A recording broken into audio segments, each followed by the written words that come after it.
ये करवा चौथ कौन से भगवान की है? एक लड़का और लड़के की बहू थी। वो बहुत गरीब था। वह अंधी गुड़िया नित्य प्रति गणेश जी की पूजा किया करती थी। गणेश जी साक्षात आकर कहते थे कि गुड़िया माई तू जो चाहे सो मांग ले। गुड़िया कहती मुझे मांगना नहीं था, सो कैसे और क्या मांगू। तब गणेश जी बोले कि अपने बहू बेटे से पूछकर मांग ले। तब गुड़िया ने अपने पुत्र और बहू से पूछा तो बेटा बोला कि धन मांग ले और बहू ने कहा कि नाती मांग ले। तब गुड़िया ने सोचा तेरी थोड़ी सी जिंदगी है, क्यों मांगे धन और नाती। तू तो केवल अपने नेत्र मांग ले, जिससे तेरी शेष जिंदगी दुख से व्यतीत हो जाए।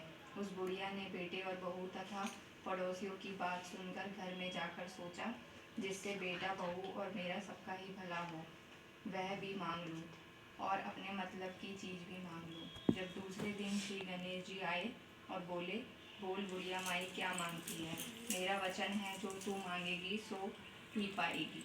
गणेश जी के वचन सुनकर बुढ़िया बोली हे गणराज, यदि आप मुझ पर प्रसन्न हैं तो मुझे 9 करोड़ की माया दे, निरोगी काया दे, अमर सम्मान दे, आँखों में प्रकाश दे, नाती पोता दे और समस्त परिवार को सुख दे और अंत में मोक्ष दे।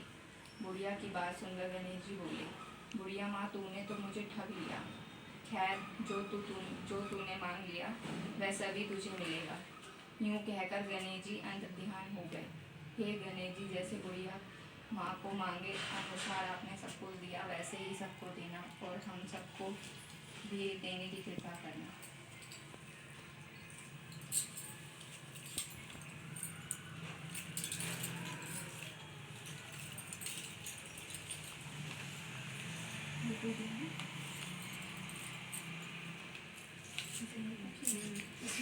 इसमें हो गई ना पूरी कंप्लीट।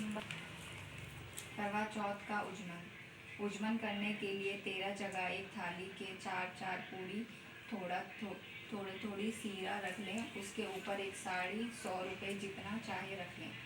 फिर उस थाली के चारों ओर हाथ से रोली चावल फेर के अपनी सासू माँ जी के पाँव लगाकर उन्हें देवें। उसके पश्चात 13 ब्राह्मणियों को भोजन कराकर दक्षिणा दे करके और बिंदी लगा कर उन्हें विदा कर दें।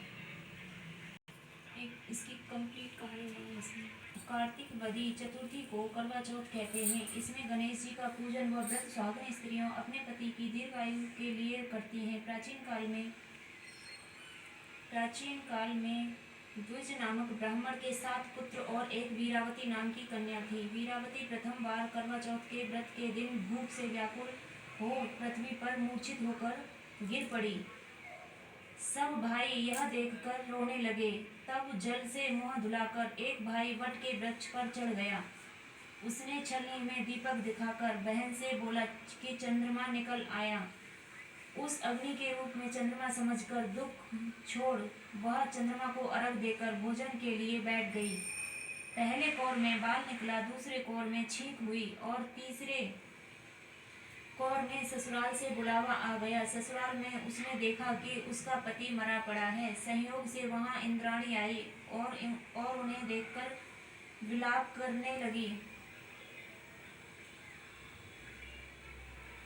पति बोली कि हे माँ, यह किस अपराध का फल मुझे मिला है। प्रार्थना करते हुए बोली कि मेरे पति को जिंदा कर दो।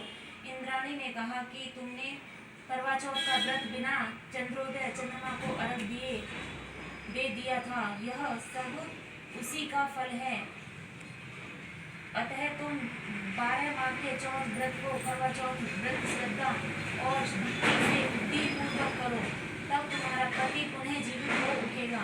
इंद्राणी ने वचन सुनकर वीरावती ने विधि पूर्वक 12 माह के चौथ और करवा चौथ व्रत को बड़ी भक्ति भाव से किया और इन व्रतों के प्रभाव से उसका पति पुनः जीवित हो उठा।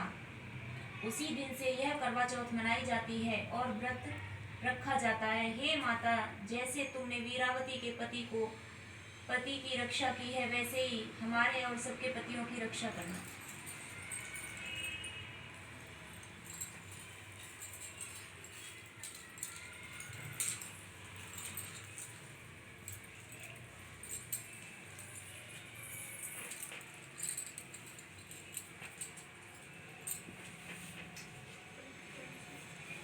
ये तो दो हो गई ना, एक गणेश जी की हो गई।